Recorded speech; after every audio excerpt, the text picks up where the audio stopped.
Espero que estejas a ter um dia espetacular. E hoje tenho aqui nada mais nada menos do que o NAS da Link Plus. Este é um modelo N1 e olha a pinta dele. Tem aqui este LEDzinho azul, tem esta tampinha, tem aqui estes LEDs indicativos, duas baías de 2.5 polegadas e mais uma série de coisas que eu vou já partilhar contigo. É o NAS mais pequeno que nós já vimos aqui no canal, com mais de comunidade de armazenamento. Porque a verdade é que já vimos aqui uns pequenininhos, mas só levam um disco SSD. Aqui levam 6. E depois tem uma coisa que também está muito top, que é o preço. Dá uma espreitadela no link que eu vou deixar lá em baixo e depois voltas aqui e dizes-me: Roberto, está caro, está barato, está... Deixa a tua opinião. Entretanto, nós vamos arrancando e bora lá.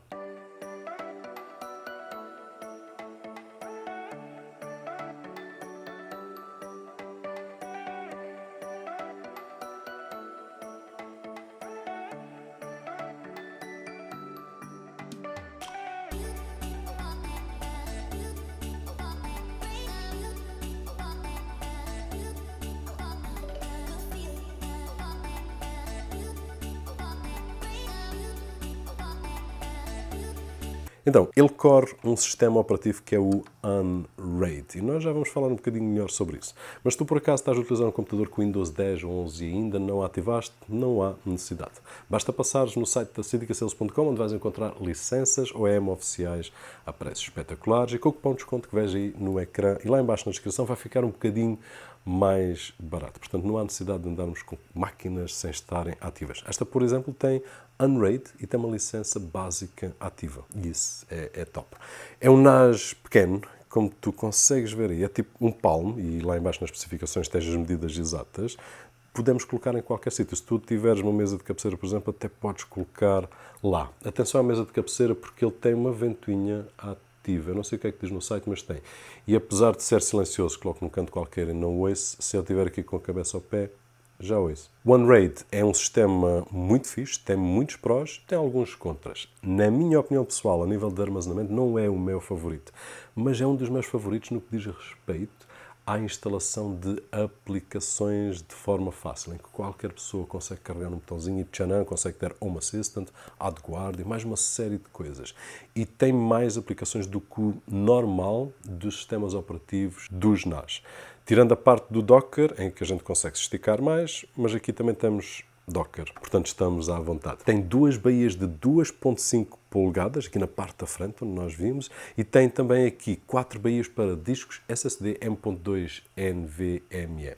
É muito fácil para colocar. Eu utilizei aqui um Toshiba de 2 TB, é um disco mecânico neste caso. Utilizei também um SSD S3 Plus de 2 TB e coloquei nas baías. Tive que utilizar aqui uns parafusinhos, é a única coisita que eu gostei um bocadinho menos, mas nada de complicado. Depois, coloquei também 4 Sabrents de 2 TB cada, e aqui já foi NVMe, e é só encaixar ali, não precisamos de parafusos nem nada. Portanto, a instalação muito simples. Mais tarde eu tive que trocar aqui a configuração dos discos, mas eu já partilho contigo isso um bocadinho mais lá para o final. Tem uma porta de rede 2.5 GB, tem duas portas USB 3.2 10 GB, tem uma saída de áudio, tem uma porta HDMI, tem um USB tipo C frontal debaixo da tampa que nós vimos e tem aqueles LEDzinhos indicativos. CPU Intel 4 Core 2.0 GHz com 16 GB de RAM, tem ainda Bluetooth e Wi-Fi 6. É verdade, um NAS com Wi-Fi 6 e Bluetooth. E para além disso, a parte do HDMI, se nós ligarmos neste momento, a única coisa que nós vamos ter é o sistema operativo do Unraid, que não precisa monitor. Mas como isto é um computador completo, eu acho que a Link Plus fez bem em ter isto tudo disponível, porque de hoje para amanhã, tu já não queres Unraid, queres fazer disto um mini PC, tu podes instalar aqui Windows 10 ou 11, ativas através do site da CDK Sales, e a partir daí tens uma máquina funcional. HDMI 4K a 60 Hz, tem uma saída de áudio também que eu acho que nem mencionei, e dá para fazer uma série de situações colocando aqui muito armazenamento. Não sei muito bem o que é que vais fazer com o Windows e isto, mas é uma possibilidade. Ok, temos os discos cá dentro, já sabemos aqui as medidas e as especificações, o que é que falta fazer? Ligar a unidade e arrancar. Vamos ter ao ecrã de arranque, é muito simples, ou de login para ser mais correto, e no instante vamos estar prontinhos a funcionar. O sistema, apesar de não ser talvez tão intuitivo como outros que existem, é fácil. Eu utilizei ali os 5 SSDs que te disse e um disco mecânico. E neste caso, aquilo que eu fiz, não coloquei paridade nem a redundância, mas eu já te explico um bocadinho melhor na parte que vamos falar aqui sobre o sistema operativo. Aqui eu bastei atribuir cada um dos discos e depois formatei e arranquei com o array. E depois já podemos então criar as pastas que vão ser partilhadas na rede e fiz logo a instalação do plugin para a comunidade, que é aquilo que nos vai dar acesso às aplicações que vamos ver já. E agora, Unraid, dentro do Link Plus N1, que para quem já viu Unraid é Unraid, mas vou partilhar aqui contigo algumas curiosidadezinhas, pode ser que tu não tenhas tido contacto. Unraid não é o meu sistema favorito para armazenamento, tem as suas vantagens e desvantagens, mas é de certeza absoluta um dos meus favoritos para aplicações, principalmente para aqueles que querem uma máquina tudo em um, que querem correr serviços como Home Assistant e mais uma série deles. Antes de passarmos uma vista de olhos aqui, se formos já às aplicações e se olharmos para cada uma das categorias que estão aqui, por exemplo, backups, e se formos aqui em baixo, ele diz que tem 88 páginas destas, e se for, sei lá, Home Automatization, ele diz que tem 115 páginas. Home Assistant é um deles. Portanto, esta sim é a minha parte, porque dá-nos liberdade de chegar aqui, qualquer um de nós com mais experiência ou menos experiência, e ter uma aplicação a funcionar no nosso servidor. E claro, pode ser esta máquina que eu estou a analisar hoje, mas pode ser um computador que tu tenhas construído. Já agora, chamar aqui a atenção de que o Unraid requer uma licença. Neste caso, temos aqui registado o básico, já com o Link Plus N1, mas caso tu vás montar uma máquina, vais precisar de registar. Eles dão 30 dias gratuitos e depois tens então que registar. Neste caso, temos esta licença que chega até 8 discos de armazenamento, ou 6, se não estou em erro, mas dá para os discos que nós temos. Se for uma máquina com mais discos, precisamos de outra licença. Aqui, para aqueles que não conhecem, então, temos o dashboard e vamos ver informações como a motherboard que estamos a utilizar, o CPU e aqui em tempo real a utilização do CPU. Eu tenho praticamente tudo desativo, portanto, sem stress. A nível de RAM, 16 GB de RAM, que é o máximo que esta máquina consegue suportar. Neste caso, eles soldaram logo a memória no limite, que são os 16. Portanto, eu acho que é uma opção porreiro, tendo em conta o preço que a maquinazinha custa, pelo menos no momento da gravação. E depois temos então aqui a interface de rede. Temos aqui mais informação a nível do Docker, que está tudo para já desativo. Tenho aqui máquinas virtuais, se eu for ativar alguma, as pastas partilhadas, os utilizadores, que tenho 2 para já. Depois, paridade, eu não tenho nada de paridade, vou já partilhar contigo porque é que não tenho.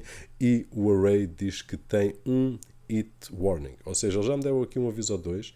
Ele diz que este disco que está aqui, que por acaso é o da S3 Plus, que está a trabalhar sem dissipador, que é um disco dedicado para gaming, altas velocidades, mas convinha estar com dissipador, ele está aqui a acusar 53. Não é muito, mas o Unraid diz que espera lá que isto é muito quentinho. Não sei se é porque está mais programado para discos HDD do que SSD, mas pronto, tudo bem.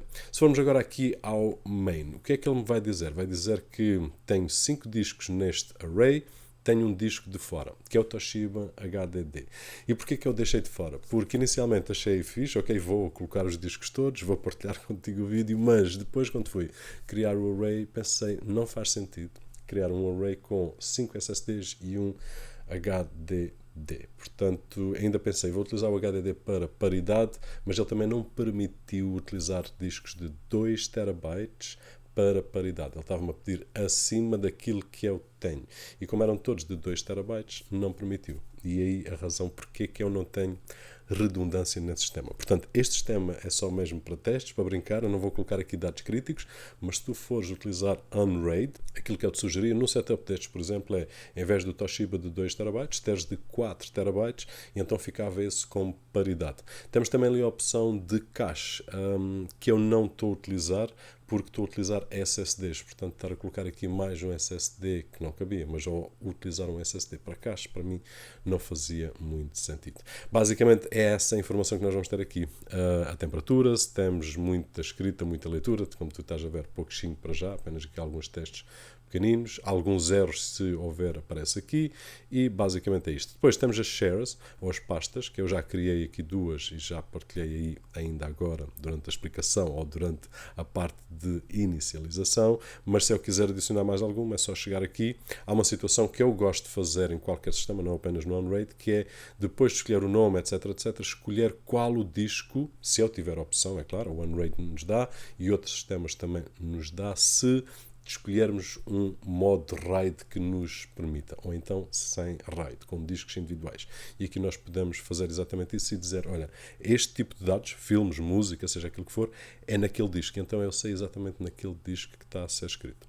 Depois aqui os utilizadores, já criei também um utilizador, que era para não estar a utilizar o root, podemos criar aqui mais uma série deles. Settings são as opções normalíssimas que o OneRate tem e qualquer sistema tem. Depois temos os plugins, já instalei o Community Applications, que é aquilo que nos dá acesso às aplicações, a gente está quase a chegar lá. Se por acaso as aplicações não chegarem, temos também aqui Docker, mas isso tu se calhar já sabias, em que eu posso chegar aqui, adicionar um container qualquer, basta ir, estou aqui no MySQL, mas pode ser outra coisa qualquer que tu queiras. Eu já partilhei isto contigo. A partir do momento em que temos possibilidade em qualquer máquina de instalar containers Docker, temos um mundo de possibilidades. No entanto, com Unraid isso é menos necessário pela quantidade de aplicações que nós temos. Antes de chegarmos às aplicações, temos aqui as VMs, portanto nós podemos adicionar aqui máquinas virtuais também, se bem que este é um CPU que não nos vai permitir dar assim muita folga, mas existe essa possibilidade. E depois temos então as aplicações, em que nós podemos levar aqui mais meia hora a percorrer aqui uma série de situações. Mas imagina que eu chego aqui e digo Home, que esse eu sei que tu gostas, e ele vai-me aparecer aqui Home Assistant. Aquele que eu iria escolher é este aqui, que é mesmo a instalação completa, com supervisor, aquelas coisinhas todas. Mas tem uma série de coisas. Já agora, deixa-me pesquisar aqui um que eu sei que tu gostas também, que é o Plex, e está ele. E se tu quiseres o Jellyfin, ele também há de aparecer para aqui. Portanto, temos tudo, tem mais uma coisa. E depois é apenas um clique em instalar e ele instala. Portanto, esta é a minha parte favorita. Depois temos aqui também algumas ferramentas acerca do OneRate e do hardware que estamos a utilizar. Ok, e basicamente é isto, a máquina e o sistema operativo. O OneRate tem muito mais do que aquilo que eu andei aqui a brincar para partilhar contigo, mas se quiseres descobrir um bocadinho melhor, instalas uma máquina antiga, como eu te disse, e a partir daí experimentas e vês se é para ti ou não. Ou então vais ver também alguns vídeos. A nível de compatibilidade, eu encontrei aqui um problema que foi, eu estava a utilizar 4 discos, o mesmo modelo da Sabrent, em que utilizo em várias unidades para testar, e ele funcionava bem com um, funcionava com dois, quando chegava ao terceiro, desapareciam. E então andei aqui a perder tempo, mas acabei por não utilizar apenas aquele modelo, coloquei também um outro, que era o Rocket Q4, e para além desse coloquei um SSD da S3 Plus, direcionado para o gaming, mas coloquei aqui e funcionou. Agora tu me perguntas porquê? Eu não sei explicar muito bem. Talvez algum problema de compatibilidade em que ele olhava se calhar para os discos, mesmo modelo, não sei o que, baralhava assim, não me estava a deixar utilizá-los. Não faz sentido, mas é daquelas coisas que acontece, e eu vou dar o report à Link Plus, que é para eles poderem tentar ver alguma coisa a nível de firmware para que possam corrigir, não apenas com esta marca, mas com outra marca qualquer. A nível de conclusão, para quem anda à procura de uma máquina para full SSD, ou seja, 6 SSDs, ou mesmo que coloques aqui um ou dois discos mecânicos, e 4 SSDs M.2 de um tamanho pequeno e que não queira pagar assim um valor um bocadinho mais exorbitante, como já vimos aqui algumas máquinas com valores mais caros, esta é uma máquina muito porreira. Se me perguntares, Roberto, mas ele está a utilizar o sistema operativo Unraid, eu posso montar um computador? Sim, é um facto, e podes até montar uma coisa mais valente. Eu acho que o que vamos perder aí pelo caminho é que não vamos conseguir com esse budget fazer uma coisa com este formato que está aqui tão pequenino e elegante. E se me perguntares, Roberto, gostas deste formato? Pessoalmente, eu gosto. Querias ter mais power para instalar mais umas coisas? Sim, mas a este preço era difícil ter as duas coisas. Portanto, depois vai ser uma escolha daquilo que nós vamos precisar e conseguir fazer com este tipo de máquina. Está interessante, estão a sair várias máquinas neste género e para já, esta, a nível de preço e para aquilo que oferece, é que está mais porreirinha. Depois há uma coisa importante, que é o sistema operativo. Podemos gostar mais de um, podemos gostar mais do outro. Aqui estamos a falar de Unraid, portanto vamos ter que sempre utilizar uma coisa open source. E vamos ficar por aqui, que é para não te chatear mais. Um grande thumbs up para ti. Se por acaso gostaste do vídeo, não te esqueças de deixar aquele thumbs up alguns por ali, que é muito agradecido aqui deste lado. O meu nome é Roberto Jorge e, como sempre, vemo-nos no próximo.